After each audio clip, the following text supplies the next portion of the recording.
warahmatullahi wabarakatuh. Allahumma sholli ala Sayyidina Muhammad wa ala ali Sayyidina Muhammad kama barakta ala Ibrahim wa ala ali Sayyidina Ibrahim, amma ba'du. Hadirin yang dimuliakan oleh Allah Subhanahu wa taala, kita hidup di dunia ini hanyalah sementara.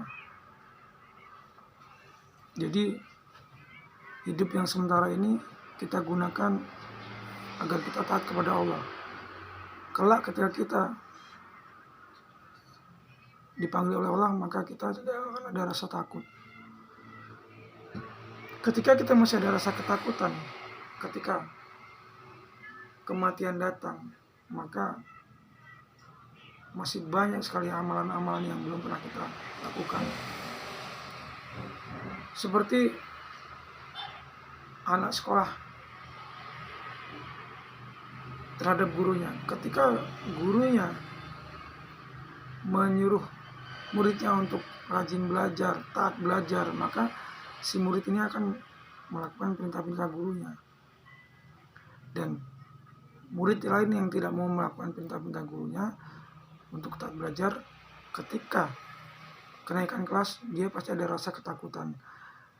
Kira-kira saya naik atau tidak ya? Kira-kira saya lulus atau tidak ya? Tapi bagi murid yang menjalankan perintah-perintah gurunya, maka dia tidak akan ada rasa takut. Dia akan tenang dan dia akan selalu ikhlas ketika kenaikan kelas. Dia yakin pasti dia akan lulus. Begitu juga pada kita. Ketika kita mentaati perintah-perintah Allah dan kita melakukan perintah-perintah Allah, maka hati kita akan tenang. Ketika mendengar kabar kematian, maka kita akan tenang. Kita akan ikhlas untuk kembali ke pelukan Allah. Tapi buat kalian yang belum mentaati perintah-perintah Allah dan masih banyak melakukan perbuatan dosa, pasti hati kecilnya akan takut ketika mendengar akan datangnya kematian. Marilah kita segera hijrah, taubat, kembali ke jalan Allah.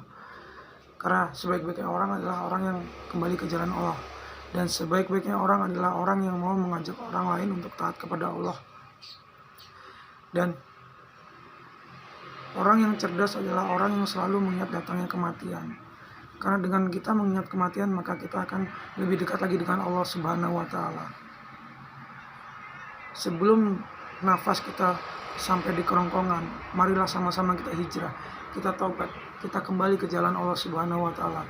Insya Allah hati kita akan tenang dan kita siap pulang ke pangkuan Allah dengan hati tenang dan ikhlas.